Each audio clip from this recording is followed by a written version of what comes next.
What up, y'all? It's Season Love, SENLUV, that's who I be.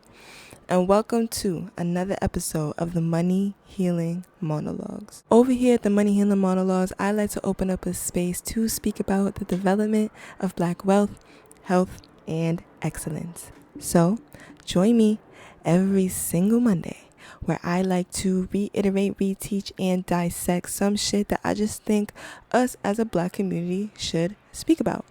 And of course, the purpose of this is to open up a conversation. So please feel free to comment down below if you agree with me, if you disagree with me, if I ruffled some feathers, whatever the case may be, comment down below and let me know. This week on episode 18, we are going to be speaking about societal standards or social norms. And of course, as you know, and if you don't, I like to go down who, what, where, when, why, and how format. And the how is always going to be a question that is down below in the description box if you're watching this on YouTube, and in the question box if you're listening in on Spotify, Anchor, or Apple Podcast. Let's get into it. Social norms. Social norms are a shared standard of acceptable behavior by groups. So I like to think of social norms and stereotypes as the same thing. I personally feel like they go hand in hand. You let me know what you think about that down below in the comments. I think they go hand in hand. But a social norm is basically this collective bar that is set that, you know, everybody kind of bases their perception on. So going into the who, I asked who created them and who is impacted by them. Now, I think that societal norms are created through socialism, 100%. Like, I think that through us having to interact with each other, there are some reoccurring normal things that we may do as a community or just a group in general, a group of people. But I do think that they are, I want to say created or projected onto us by the government, the people that govern us and the people that need us to be a certain way in order to maintain what they have. So I think in a way, you know, some societal norms are projected onto us. And then I said it impacts the people, us, the people, regular people, day-to-day people negatively because we're being exploited. So going deeper into like how the government kind of projects certain things onto us, like the connotation that we have to work to live. Like, that's a social norm. Everybody thinks that we have to work in order to maintain a living, disregarding the fact that housing, shelter, food, water, are basic human necessities that we shouldn't have to struggle for. Going into my what, I asked what is a social standard and what does it do? So this bar, so a social standard is a bar that's set on a specific group of people on a large scale that affects perceptions. So because the government said, or the government created a system that was like, okay, you gotta work to live, you gotta work for what you want. If you don't have the money, you're dread. Too bad for you. You're broke.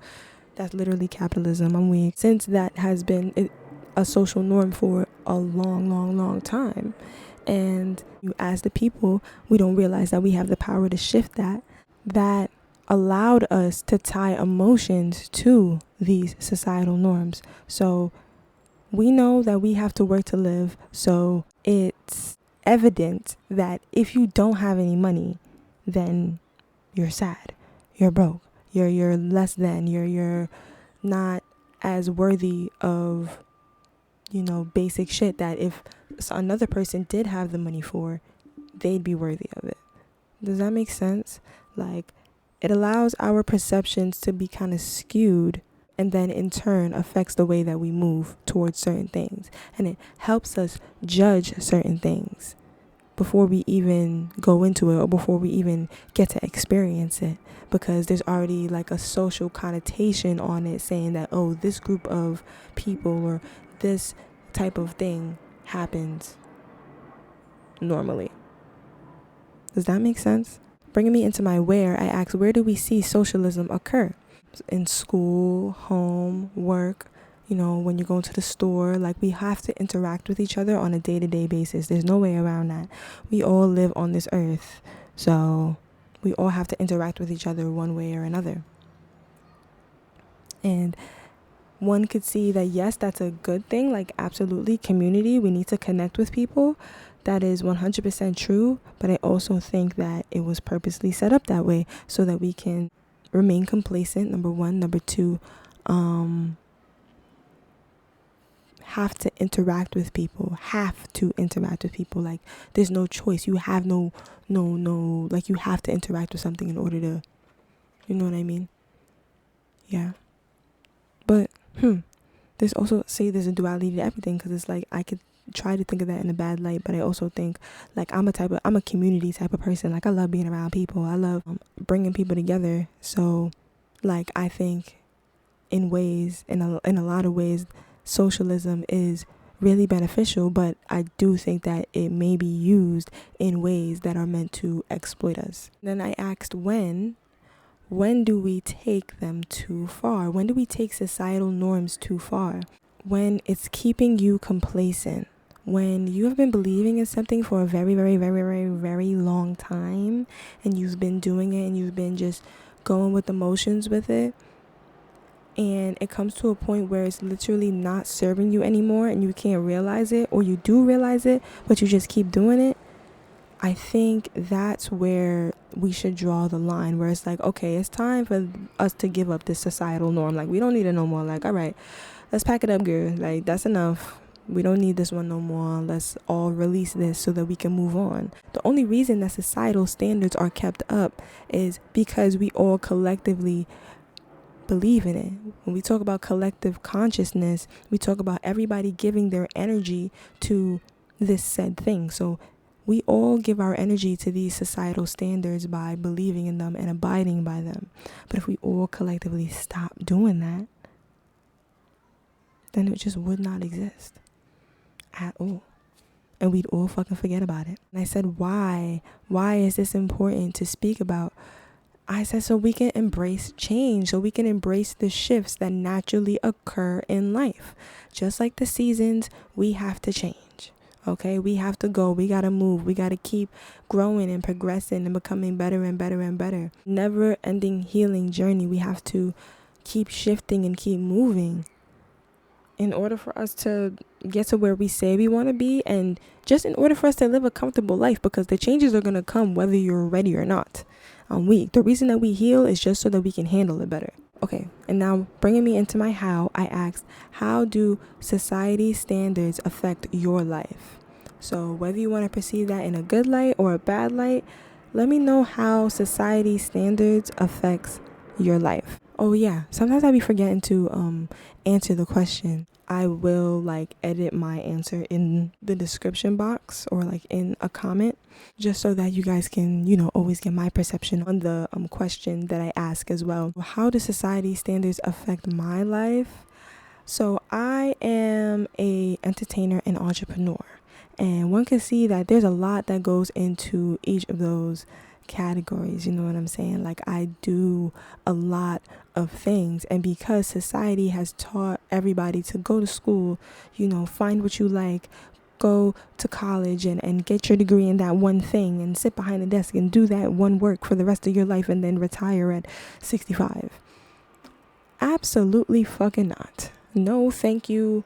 That's not for me. I don't want it. I don't need it. That does not serve me. No, thank you. I'm a multi-passionate being. I am in love with literally life itself and everything. I just love love. I love the art of living.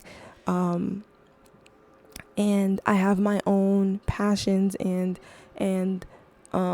aspirations, like film and music and modeling, you know what I'm saying, and business owning. I have my foot in a lot of different things because I choose to wake up every day and do what makes me happy regardless. And that's why I set up so many different things and so many different outlets for myself, so that I can express myself in whatever way that feels most right in that moment. You know what I'm saying? Because I have to change. I have to shift. Some days I might not feel like doing this, but I feel like doing this. Some days I feel like doing this, and some days I feel like doing that. You know what I'm saying? The moon changes signs every few days, like, and just, you know, positions and shit, the planets and all of that shit going on. As above, so below. They shifting, so I'm shifting. You know what I mean? And I embrace that. I love that. I feel like that's the most beautiful part of life. You never know what's gonna come next. You never know how you're gonna feel tomorrow. Like, you could really have a whole plan for what you was gonna do tomorrow. Yes, I'm gonna get my life together. I'm really gonna do this, that, and the dirt. I'm gonna have all my shit together. Boom, boom, boom, boom, boom. And you wake up tomorrow and you got the worst stomach cramps of your fucking life, and you cannot get out of bed. What are you going to do? You're going to force yourself to go? Absolutely fucking not. Please take it from me. I've done it. And that is not, living the life of a workaholic is not it. It's not the vibe. You know what I'm saying? So embracing grace and the shifts in my life has just been, it's made my life so much easier, so much more peaceful, so much more filled with love and happiness and prosperity. And I'm just grateful to be this aware at this young of an age, because I just know that my life is going to be beautiful. I'm going to have an amazing life because, like, I embrace the shifts. I know I'm going to change. I'm going to be on here for mad years. I might as well embrace change right now, right? That's me. That's how societal norms affect me. It helps me heal from shit like that, and allows me to embrace myself more. You feel me? So it is, so be it, ashe. On that note, thank you guys so much for tuning into this episode of the Money Healing Monologues. I really appreciate you. I'm so grateful that you are here, that you took the time out of your day to listen to me. I'm so happy and grateful to have you here. Thank you so much. Please don't forget to answer the question for yourself down below in the comments. It will be in the question box if you're listening in on Spotify, Anchor, or Apple Podcast, and in the description box if you're listening in on YouTube. Don't forget to subscribe to the podcast too, you know what I'm saying? And tune in next week. I hope you have a beautiful day, a beautiful life, and I'm going to see you guys in the next one, all right? Peace.